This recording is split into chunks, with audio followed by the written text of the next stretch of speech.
Muy buenos días. Seguimos en el Salmo 40. Estamos a día martes y nuestra lectura está en los versículos 6 al 8. Sacrificio y ofrenda no te agradan. Has abierto mis oídos. Holocausto y expiación no has demandado. Entonces dije, aquí estoy. En el rollo del libro está escrito de mí. El hacer tu voluntad, Dios mío, me ha agradado, y tu ley está en medio de mi corazón. Tenemos otras lecturas muy interesantes que hoy las vamos a leer. Hebreos capítulo 10, versículos 3 al 10. Pero en estos sacrificios cada año se hace memoria de los pecados, porque la sangre de los toros y de los machos cabríos no puede quitar los pecados. Por lo cual, al entrar en el mundo, dice, sacrificio y ofrenda no quisiste, mas me diste un cuerpo. Holocaustos y expiaciones por el pecado no te agradaron. Entonces dije, he aquí vengo, Dios, para hacer tu voluntad, como en el rollo del libro está escrito de mí. Al decir primero, sacrificio y ofrenda, holocausto y expiaciones por el pecado no quisiste ni te agradaron, cosas que se ofrecen según la ley, y luego añadir, he aquí vengo, Dios, para hacer tu voluntad, quítalo primero para establecer esto último. En virtud de esa voluntad, somos santificados mediante la ofrenda del cuerpo de Jesucristo hecha una vez y para siempre. Aquí tenemos las razones por las cuales consideramos al Salmo 40 un salmo mesiánico. Y el autor a los hebreos está citando la Septuaginta, la versión griega de una traducción de los originales hebreos que 70 eruditos realizaron probablemente en Alejandría. Y las diferencias que podemos notar entre el Salmo y la cita precisamente surgen por esta traducción. Luego tenemos otra interesante lectura y se encuentra en Éxodo, capítulo 21, versículos 1 al 6. Estas son las leyes que les propondrás. Si compras un esclavo hebreo, trabajará para ti durante 6 años, pero al séptimo quedará en libertad sin pagar nada. Si entró solo, solo saldrá. Si tenía mujer, su mujer saldrá con él. Si su amo le dio una mujer y ella le dio hijos o hijas, la mujer y sus hijos serán de su amo, y él saldrá solo. Pero si el esclavo dice, yo amo a mi señor, a mi mujer y a mis hijos, no quiero quedar libre, entonces su amo lo llevará ante los jueces, lo arrimará a la puerta o al poste y le horadará la oreja con una lesna. Así será su esclavo para siempre. Y finalmente, Isaías capítulo 50, versículos 5 al 7. El Señor me ha abierto el oído, y no he sido rebelde, ni me he vuelto atrás. He dado mi cuerpo a los que me herían, y mis mejillas a los que me arrancaban la barba. No he apartado mi rostro de injurias y de escupitajos, porque el Señor me ayuda, no me ha avergonzado. Por eso he puesto mi rostro como un pedernal y sé que no seré avergonzado. Hermosas las lecturas que corresponden como lecturas paralelas en nuestro comentario devocional del día de hoy. Tenemos allí también el título El sacrificio definitivo. Como ya hemos indicado, este es un salmo mesiánico. Una de las mayores pruebas de esto la encontramos cuando hay una referencia explícita en el Nuevo Testamento aplicada al Señor Jesús. En este caso concreto, además, las implicaciones doctrinales son fundamentales para comprender el plan de la salvación. Vemos primero la absoluta insuficiencia de los sacrificios legales para hacer la expiación por el pecado a fin de obtener nuestra paz con Dios. Sacrificio y ofrenda no deseaste, es decir, no quisiste que el Redentor los ofreciese. Algo tenía que ofrecer, pero no eso.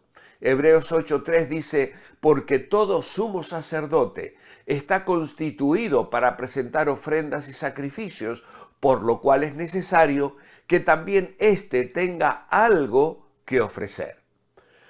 Incluso cuando la ley acerca de los sacrificios estaba en toda su vigencia, puede decirse que Dios no los requería ni los aceptaba por lo que eran en sí mismos, puesto que no tenían fuerza alguna para quitar realmente los pecados, como hemos leído en el versículo 4.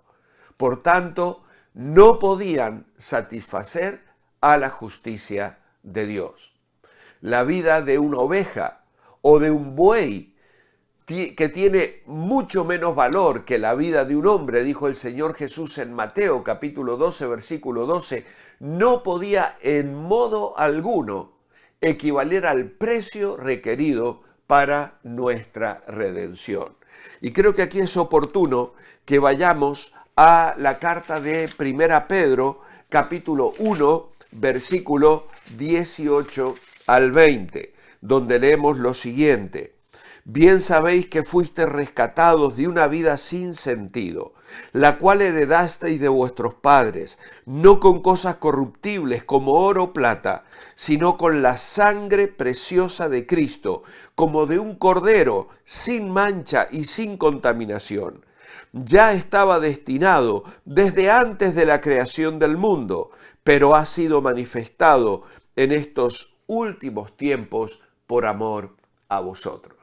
Así que, como veis, estos sacrificios ni podían quitar el miedo al pecado, al pacificar la conciencia, ni remover el poder del pecado al santificar la naturaleza.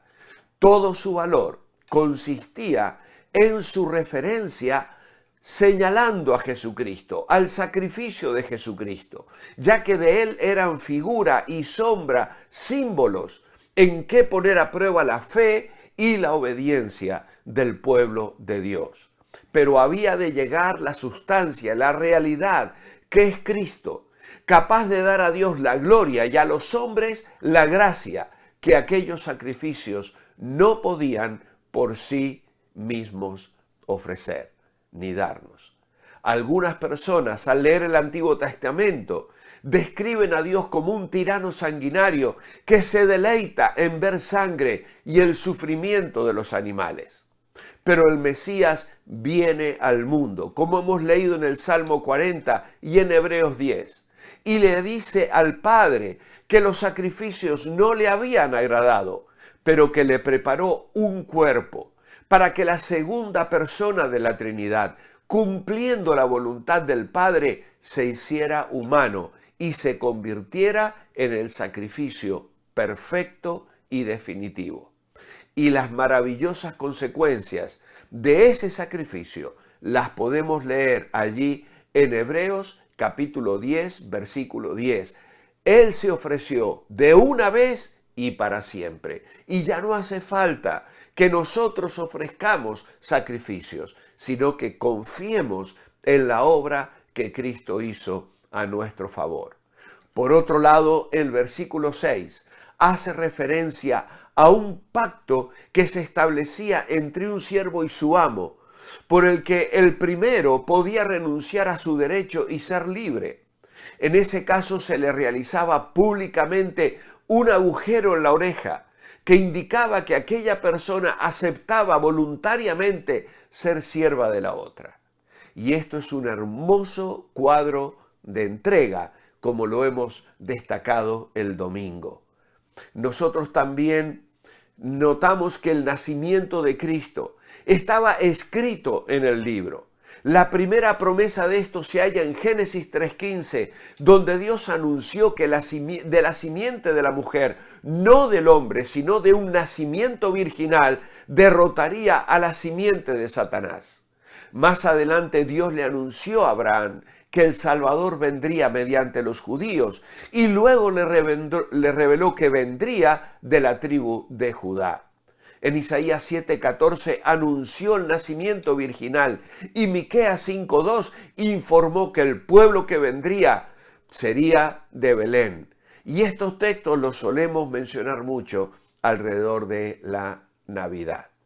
El Señor Jesús también voluntariamente aceptó someterse al señorío del Padre, su consentimiento voluntario a la obra que se le encomendó.